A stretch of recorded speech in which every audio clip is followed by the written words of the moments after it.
Hi, my name is Angie Helstrup-Alvarez, and I'm the Executive Director at MACLA. We're a contemporary Latino art center located in San Jose's downtown Arts and Culture District on South 1st Street. We're getting ready for Latino Art Now. It's our 16th annual Latino art auction and exhibition.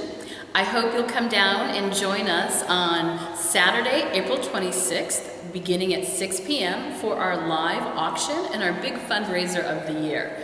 It's a wonderful event. We have lots of great art here that you can purchase, take home with you, and we're going to have Elvez as our celebrity auctioneer and guest MC.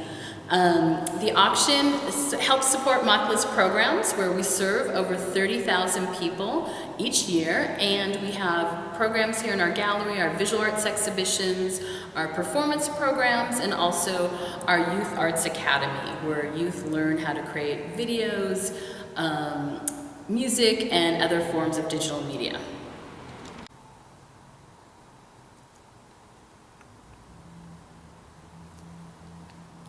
Hi, at MACLA's auction, we have something for everyone here.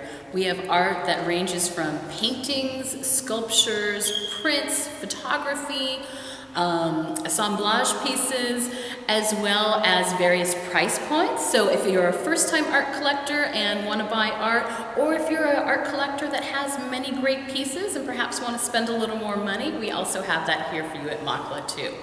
Also, our artists work with a variety of themes and subject matters.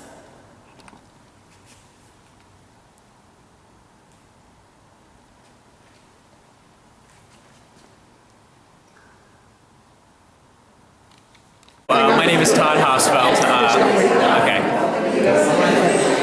My name is Todd Hosfelt. I am the founder and owner of Hosfelt Gallery in San Francisco, where we show an international program of emerging, mid-career, and established artists.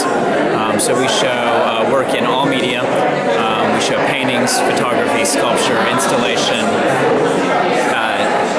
work that uses technology. As I said, it's a very international program. We're interested in kind of art from all over the world.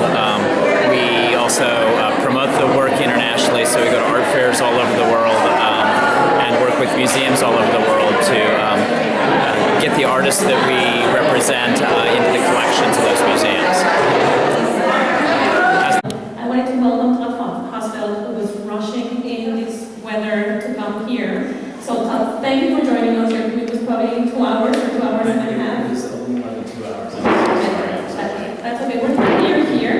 And so, you know, just to reframe, Carmen showed us some of the pieces that she collects, which are quite unique, and some of them are have strong cultural references. And she was telling us that they she looks to the inner beauty, and kind of like releases inner beauty into cultural objects, and that what strikes her are people and faces and conditions of the cultures of these people and faces. Listen to what Tino was saying. I wonder, you as a gallerist, and I, you know, when I think us as curators, MACLA is contemporary Latino art. So, you know, I do present artists as Latino arts, and then I talk about this universal, but we already have a frame that we start from at MACLA. But I wonder, as a prominent gallery that sells work in Europe, all over the States, in international context, and you represent Latino artists, and you represent also artists of other ethnicities. So I'm wondering, from the artist perspective, where they don't see, they don't want to elaborate on, this culture. It's an inspiration, these cultural roots, but it's not what labels them. I wonder if you can tell us, when the layperson or when the collector, how do you frame, the specific, the cultural specific, works in the artist, or does it not matter, or does it actually help you talk about the work?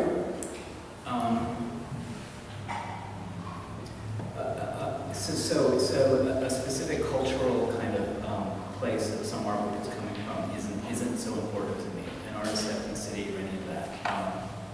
It may be something that I talk to people about when I'm talking about the art, kind of a way to introduce the work. Can you get the mic to work? Okay. Thank you. Turn it on. The mic. Oh, that's on. How about if I just speak? Oh, that's better. You got it. Yeah, much better. Thank you. I have to say that one of the things that I'm looking for in an artwork is a window into something that's beyond my experience. And so one of the things that I'm attracted to about art that's made by artists that are from a different cultural place that I'm from is it gives me access to something that I wouldn't otherwise kind of see or know or feel. I think that art is, when it comes from a place that's really deep inside an artist, the kind of work that I think really lasts, really holds up, is something that an artist has to do. It's the kind of thing that they have to do in order to kind of communicate and kind of and even survive. And I think that those works really give the viewer this really rich opportunity to kind of see into something that they don't otherwise see. So that's what I'm looking for. That doesn't mean that I don't show art by artists who are, you know, kind of old white guys like me. But I am looking. I'm looking for something that I wouldn't otherwise know or feel or see. Do you, with the given changing demographics and the new demographics, where you know the Latino population is going to be a majority, you know, in some years, is this shifting the art market for you? Do you feel, you know, it happened with India, it's happening with Asian artists? Do you feel that the market is going to be paying more attention to Latino artists? Is this going to work on our behalf? I've done the Pinta Art Fair in New York several years. I think I did it 6 years or 7 years. Can you tell us what the Pinta Art Fair is? The Pinta Art Fair was organized by, I don't even know where the guys were from, a couple of guys who were Latinos. The galleries that show at this art fair are all either Latin American art galleries, Spanish art galleries, or galleries that aren't from those places but actually show Latinos in their program. So the fair is scheduled in November. It's the same time as the Latin American auctions. And there are a lot of people who come from kind of all over the world who are specifically interested in Latin American or Latino art. So I did that fair for many years, and I think the most important thing about that fair was the presence of curators and museums that would come to the fair, specifically looking for Latino art. There are a lot of museums, the Museum of Fine Arts in Boston, the Tate, the MFA in Houston, the Bland Museum, that specifically have programs where they're looking to kind of fill a gap, and that is with Latin American artists. So I would say that's anytime a museum is buying artworks, it drives the market to a certain extent, because the museum buys it, a curator selects it, and then takes it to a committee of kind of prominent people within the museum. The curator then kind of presents the work and talks about why it's important and why the museum needs to own it. And in so doing, the curator instills interest in those people who are often prominent collectors. And so quite often when a museum buys a work, then there'll be a flurry of activity, people who are familiar with the museum, kind of insiders in the museum, that also become interested in buying that artist's work. So I would say that the push that museums have recently started to have toward collecting.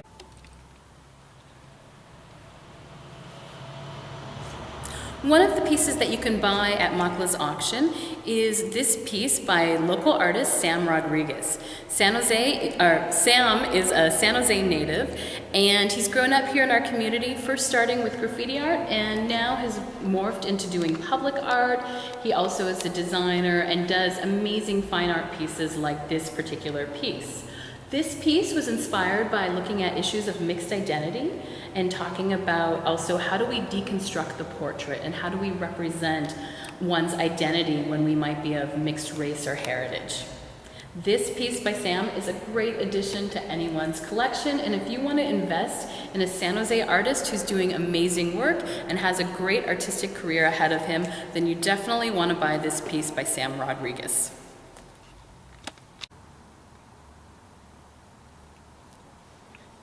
Hi, I'm Melina Ramirez, the Programs Assistant at MACLA. We're located at 510 South First Street.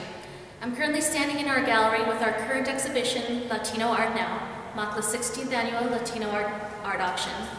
Behind me is a painting donated by Erica Harsh, which was featured in one of our previous exhibitions titled De Locura en Esperanza, which explored contemporary issues of migration and immigration issues.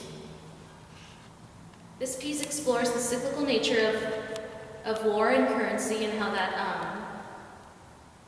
affects immigrant communities. This is a mixed media painting which features acrylic paint and collage work as well. You're able to bid on this piece during our live auction, which takes place on April 26th.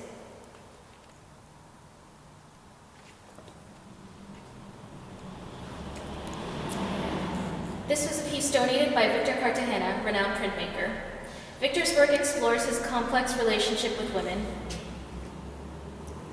He uses various narrative elements and characters.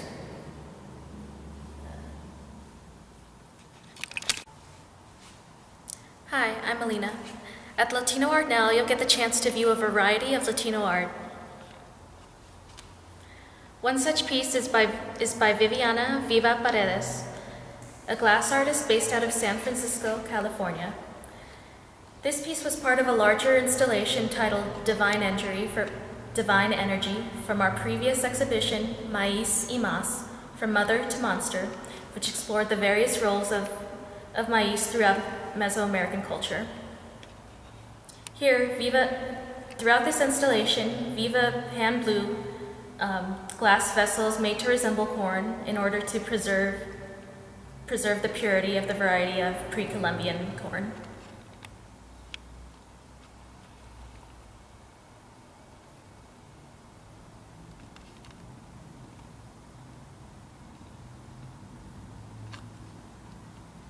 We also have works featured by Santo Shelton.